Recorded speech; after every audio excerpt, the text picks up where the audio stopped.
사실 저는 오늘 말씀을 보면서요, 하나님께서 회당장 야이로를 믿음의 사람으로 만들기 위하여 한 편의 드라마를 찍으셨구나, 이런 생각이 들었습니다. 그래서 이런 시각에서 오늘 말씀을 좀 보려고 합니다. 자, 먼저 40절에 있는 말씀 한번 보실래요? 이에 해당장인 야이로라 하는 사람이 와서 예수의 발 앞에 엎드려 자기 집에 오시기를 간구하니 이는 자기에게 12살 된 외딸이 있어 죽어가미러라. 지금 회당장 야이로는요, 예수님 발 앞에 엎드려 뭘 간구합니까? 예수님, 제발 좀 우리 집에 와주십시오, 이렇게 간구를 합니다. 그럼 왜 예수님께 회당장 야이로가 엎드려 간구할까요? 그 이유는 딱 하나죠. 자기에게 하나밖에 없는 이 외딸, 12년을 곱게 키운 이 외딸이 죽어가고 있기 때문입니다. 그런데 여러분, 성경은 이 이야기를 설명하면서 야이로에 대한 정보를요, 한 가지 슬쩍 흘립니다. 그게 뭐냐면 야이로의 직업이 회당장이라고 말을 하는 거예요. 여러분, 이것은요, 굉장히 의미가 있는 메시지입니다. 회당장은요, 회당을 책임지는 사람이고 그 당시 종교 지도자들 중에 한 사람이었습니다. 그런데 여러분, 한번 가만히 생각해 보세요. 예수님이 사역을 하는 그 당시 이 종교 지도자들과 예수님은 어떤 관계입니까? 사이가 좋은 관계가 아니라 서로 대척점에 있던 갈등하는 관계였습니다. 그리고 이 말은요, 평소 같으면 이 회당장 야이로는 절대로 예수님께 무릎 꿇을 사람이 아니라는 것을 말해주는 겁니다. 게다가 오늘 이날은요, 야이로가 예수님을 처음 만날 날도 아니었습니다. 누가복음 15장을 한번 보여주시면 예수님께서 사역을 시작할 때 갈릴리에 있는 여러 회당에서 가르치기 시작했다, 이렇게 말합니다. 그래서 예수님은 분명히요, 야이로가 있었던 회당에도 가셨을 거라는 거예요.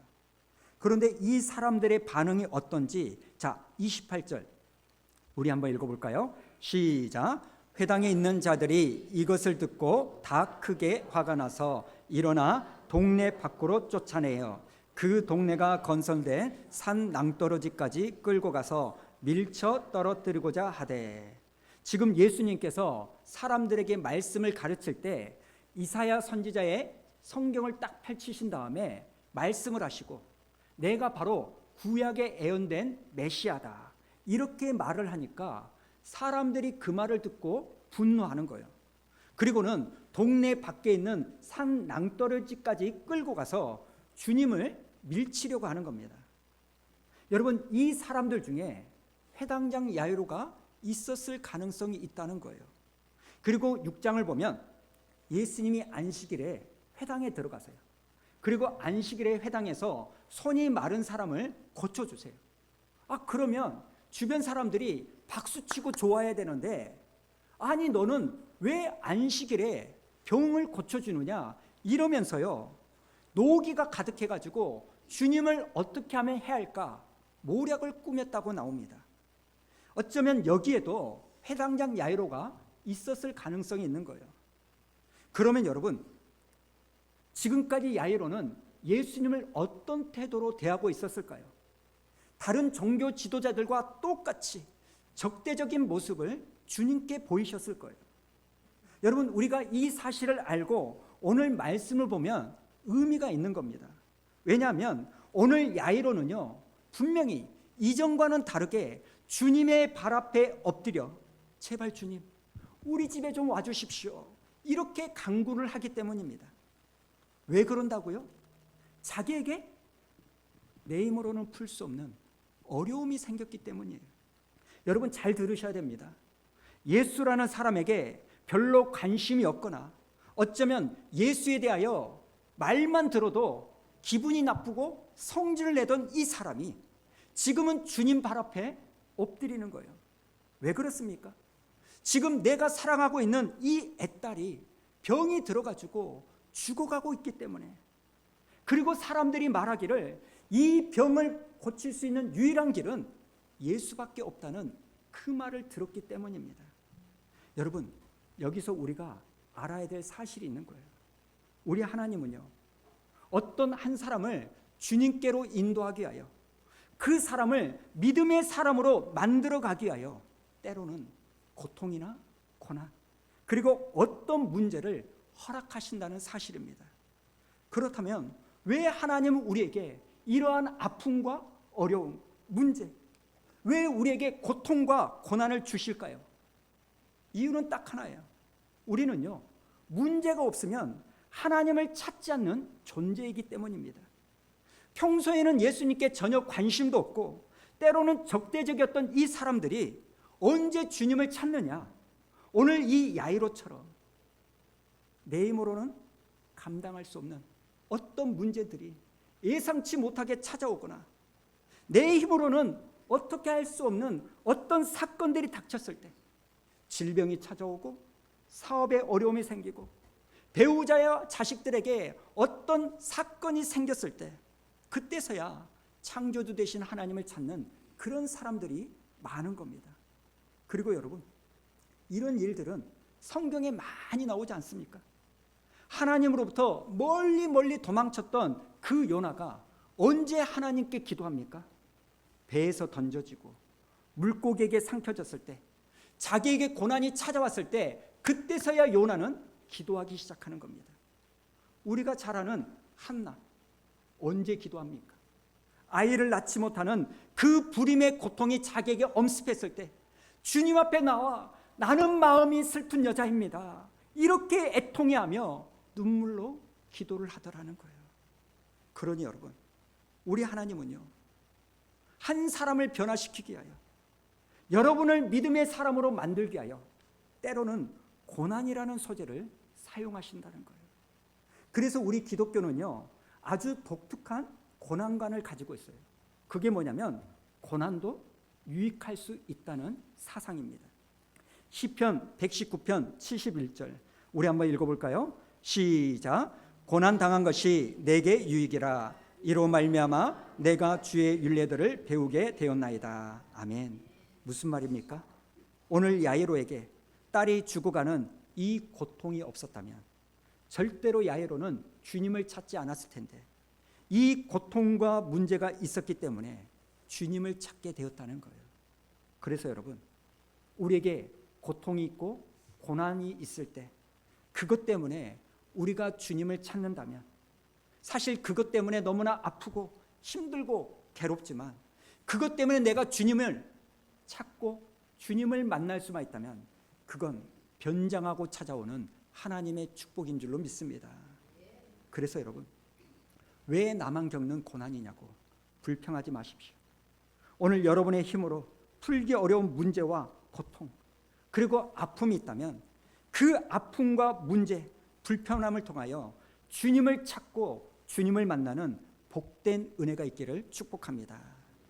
그런가 하면 오늘 야이로를요, 믿음의 사람으로 만들어가기 위하여 또 하나 주님이 사용하는 소재가 있는데, 그게 뭐냐면 지체하심, 기다리게 하심이라는 거예요. 지금 예수님은요, 야이로에게 고난과 아픔과 문제만을 주신 게 아니라 주님이 문제를 풀어가실 때 지체하시는 것을 보여줍니다.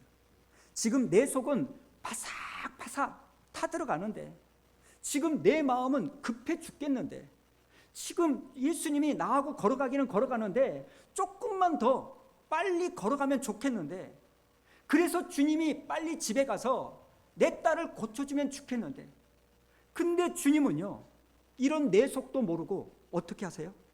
오히려 가던 길을 멈추고 지체하는 거예요. 그럼 예수님이 어떤 지체를 합니까? 이 야이로의 간구를 듣고 주님은요, 야이로와 함께 집을 향하여 갑니다. 근데 가던 중에 12년 된 혈류병의 여인을 딱 만나는 거예요. 그 여자가 주님의 옷가에 손을 대서 그 여자가 병 고침을 받습니다. 아, 그러면 그런갑다 하고 가면 되는데 갑자기 멈춰가지고 누구냐? 내 몸에서 능력이 나갔다. 도대체 누구냐? 몰라서 묻는 것이 아닙니다. 그러면서 지체를 하는 거예요.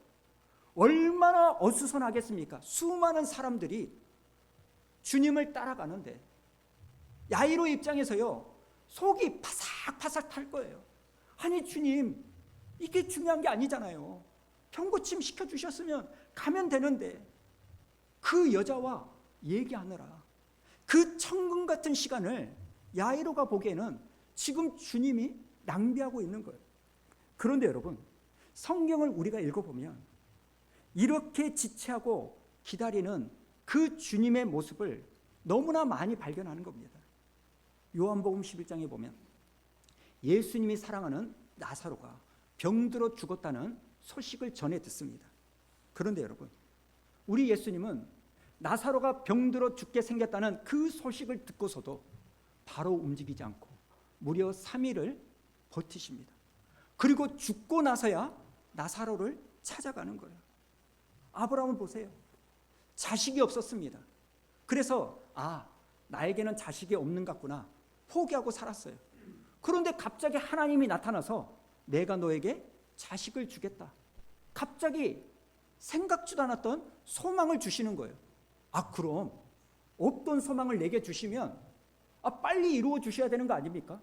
근데 무려 몇 년을 기다리게 해요? 25년. 100살이 될 때까지 기다리게 하는 거예요. 출애굽을 했던 이스라엘도 마찬가지 아닙니까? 애굽에서 노예로서 노역하며 너무나 힘드니까 이 이스라엘 백성들이 그때서야 주님께 부르짖습니다. 주님은요, 그 백성들의 부르짖음을 들으시고 아브라함과 이삭과 야곱에게 하신 말씀을 기억하셨다. 이렇게 나옵니다. 그럼요. 아브라함과 이삭과 야곱에게 하신 약속을 기억하셨다면 바로 이스라엘 백성들을 출애굽시켜야 되는데 어떻게 합니까? 무려 80년을 모세를 태어나게 만들고 모세가 40세, 80세가 될 때까지 기다리게 하는 거예요. 이 자리에 있는 우리 청년들도 마찬가지 아닙니까?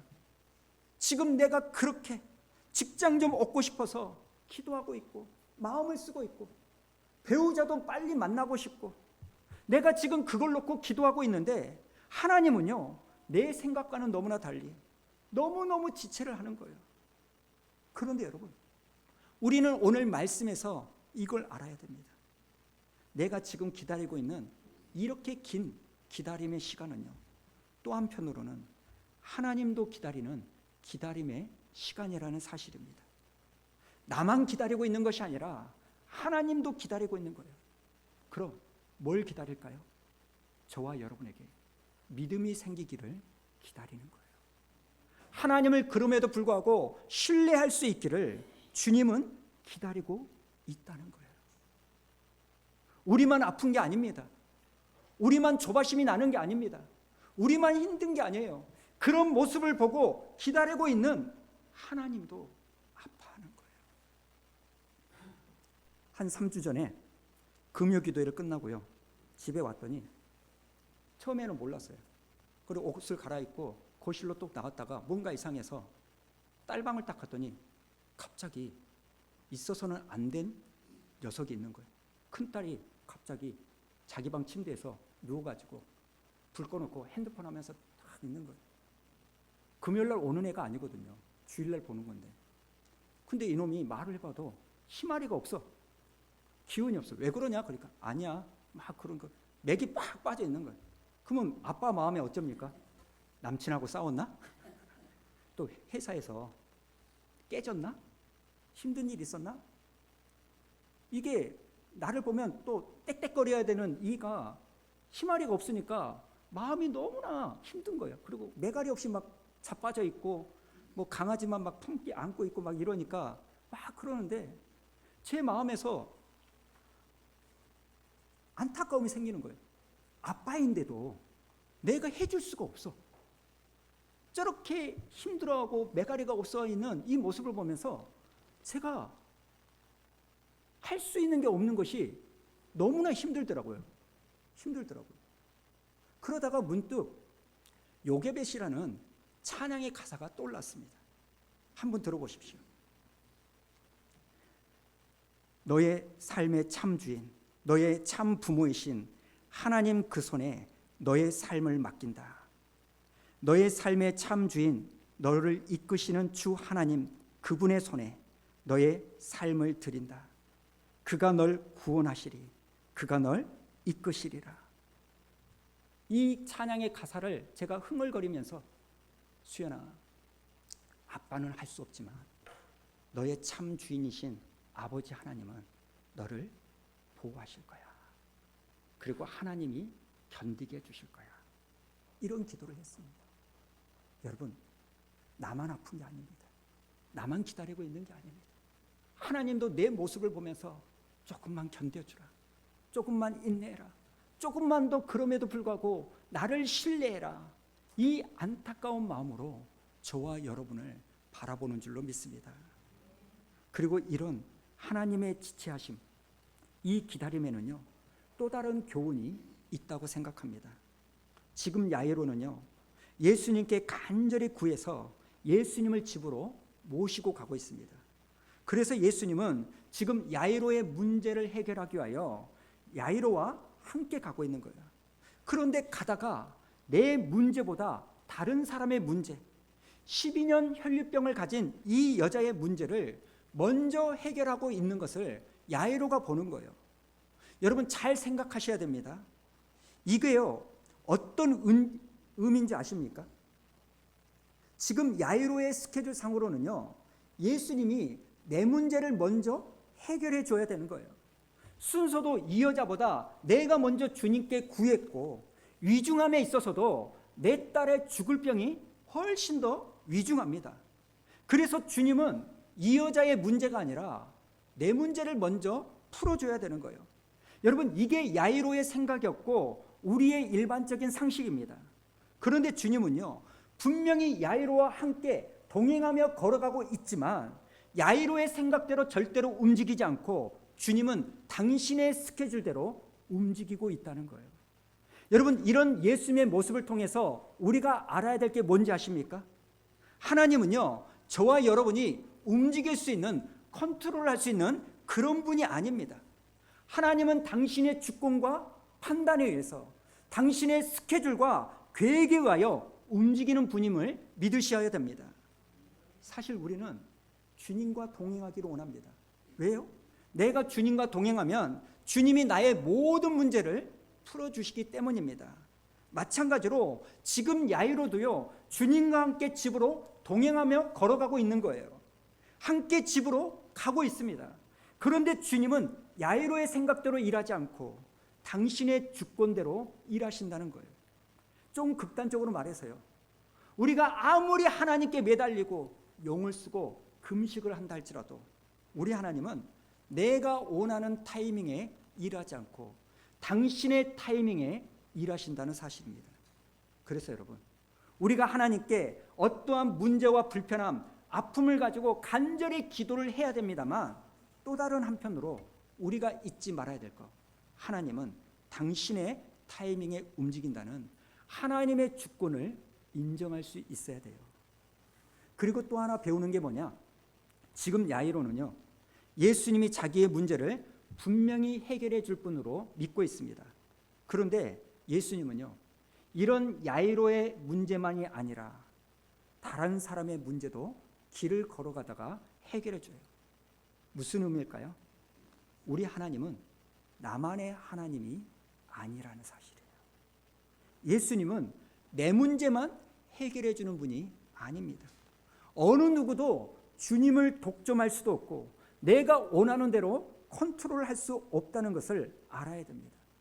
그런데 그 당시 이스라엘은요, 이 부분에 문제가 있는 거예요. 여러분, 이스라엘 사람들은요, 굉장히 협소한 신앙관, 잘못된 선민의식을 가지고 있었습니다. 이스라엘은 하나님을 자기들만의 하나님이라고 딱 독점하고 생각하는 거예요. 요나를 보세요. 왜 하나님이 니느웨로 가서 복음을 전해라 이렇게 말해도 도망을 가버립니까? 이유는 간단합니다. 아니, 하나님은 우리만의 하나님인데 왜 이방 민족에게 회개의 복음을 전해야 되지? 이걸 요나가 이해를 못하는 거예요. 자기들만이 하나님을 독점할 수 있다고 착각하는 거예요. 그런데 성경은 그건 아니라는 겁니다. 제가 이 부분을 생각하다가 우리 교회 이름을 떠올려 봤어요. 수완 우리 교회, 수완 우리 교회, 이 부분만을 우리가 집중하고 있지는 않는가. 그래서 우스갯소리로 제가 하나님, 수완 모두의 교회로 이름을 바꿔야 될까요? 이런 생각도 해봤어요.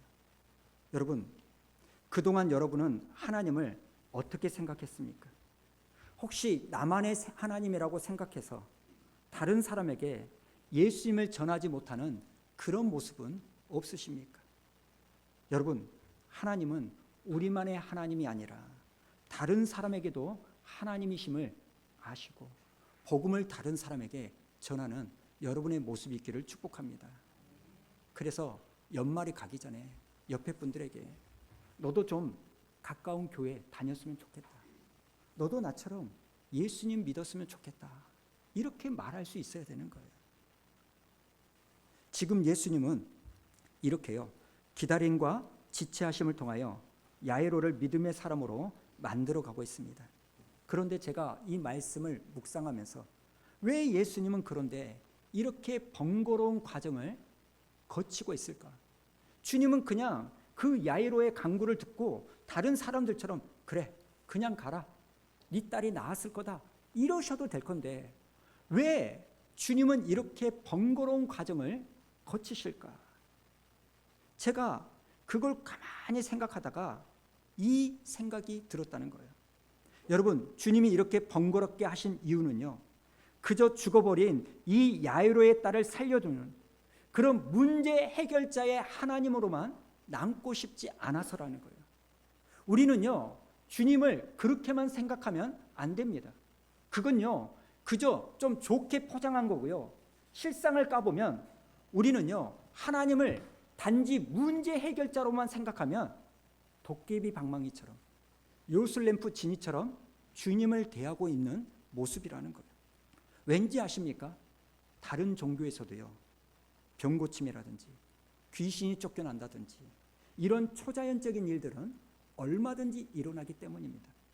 이게 기독교만의 특별한 능력이라고 여러분 착각하시면 안 돼요. 다른 종교에서도요, 귀신은 나가고요, 병고침 받고요, 신비한 능력들이 나타납니다. 그러면 다른 종교와 기독교가 뭐가 다르냐? 마태복음 16장에 보면 하루는 예수님께서 제자들에게 야야, 너희는 나를 누구라고 생각하느냐? 이렇게 물어봅니다. 그러자 베드로가 홈런을 치는 말을 하잖아요. 자, 16장 16절 한번 읽어볼까요? 시작. 시몬 베드로가 대답하여 이르되 주는 그리스도시요 살아계신 하나님의 아들이시니이다. 주는 그리스도시요 살아계신 하나님의 아들입니다. 그리고 예수님은 이 베드로의 고백을 듣고 17절에서 바요나 시몬아 네가 복이 있다 이러면서 기뻐하십니다. 여러분, 그리스도라는 말의 뜻이 뭡니까? 메시아, 왕이라는 뜻이에요. 여러분, 엘리자베스 여왕 아시죠? 이 엘리자베스 여왕은 어느 나라에서 여왕입니까? 모르십니까? 영국이라는 나라에서 여왕입니다. 자, 그렇다면 우리 예수님도 왕이시라는데 그럼 예수님은 어디에서 왕이실까요? 이스라엘? 아닙니다. 마태복음 28장 18절에 보니까 이렇게 말합니다. 예수께서 나와 말씀하여 이르시되 하늘과 땅의 모든 권세를 내게 주셨다. 그러니까 우리 예수님은요, 하늘과 땅의 왕이시라는 거예요. 우리 일상의 모든 영역에 있어서 예수님은 우리의 왕이라는 것을 성경이 말해주는 거예요. 여러분, 지금 우리가 읽고 있는 누가복음 8장은요, 예수님이 도대체 누구인지를 차례대로 설명하고 있는 내용이 나옵니다. 누가복음 8장을 보면 기억하신가요? 주님은요, 바람과 파도를 향하여 명령하시고 그들을 순종케 만드는 분임을 알려주십니다. 또 군대 귀신을요, 말씀으로 쫓아내십니다. 그리고 다음 주에 보겠지만 12년을 병으로 고생하던 이 여인 병고침을 해줍니다. 그리고 오늘 회당장의 야이로의 딸, 이 딸을 죽음에서 다시 살려주시는 거예요. 사랑하는 여러분, 왜 바람과 파도도 귀신도 질병도 죽음도 온 세상 모든 피조물이 예수님 발 앞에 굴복하는 걸까요? 그 이유는 딱 하나야.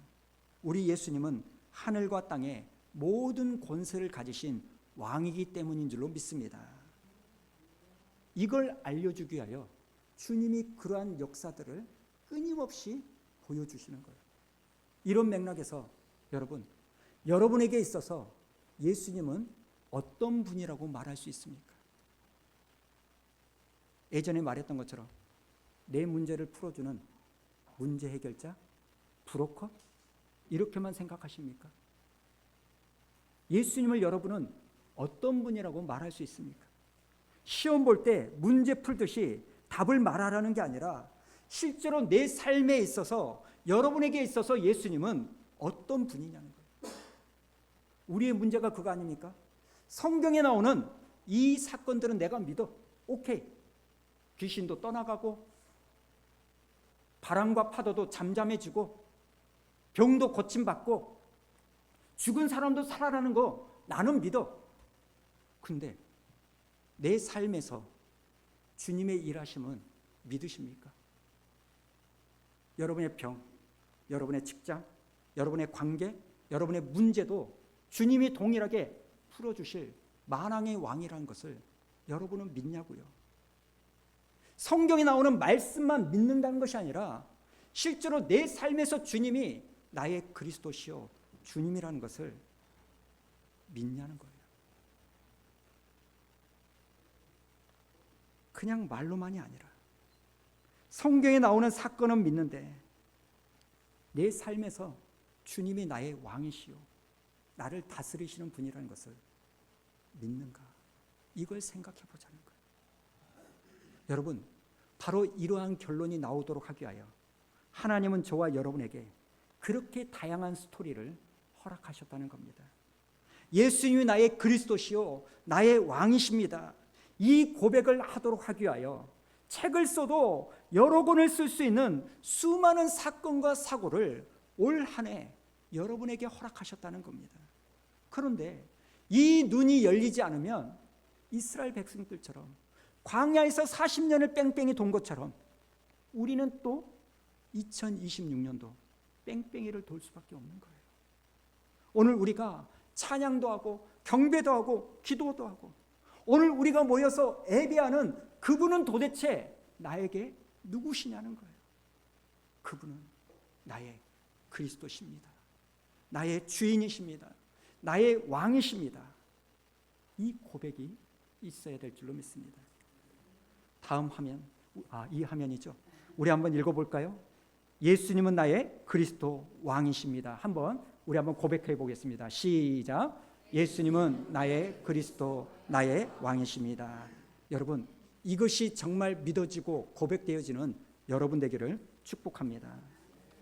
사랑하는 여러분, 혹시 지금 여러분의 삶 가운데 여러분의 마음대로 여러분의 힘으로 감당하기 어렵고 풀기 어려운 문제가 있으십니까? 아니면 지금 내 속은 바싹 타들어가는데 하나님이 지체하는 것처럼 느껴지는 그 사건이 있어서 지금 여러분의 마음이 너무너무 조급해 있지는 않으십니까? 그런데 오늘 하나님은 말씀하십니다. 내가 이 과정을 통하여 너를 힘들게 하려고 하는 것이 아니라 이 과정을 통하여 네가 나를 더 알기 원하고 나를 찾기를 원하고 나를 만나기를 원해서 너의 믿음을 세우기 위하여 이 과정을 허락하고 있다. 그러니 여러분, 오늘 우리도 이 야이로처럼 주님 발 앞에 엎드리십시다. 그리고 이렇게 고백하시기 바랍니다. 예수님은 나의 그리스도이십니다. 주님은 나의 왕이십니다. 이 고백이 우리의 말이 아니라 나의 삶으로 드러나게 될 때 주님은 우리의 삶을 형통케 하고 선하게 인도해 주실 줄로 믿습니다.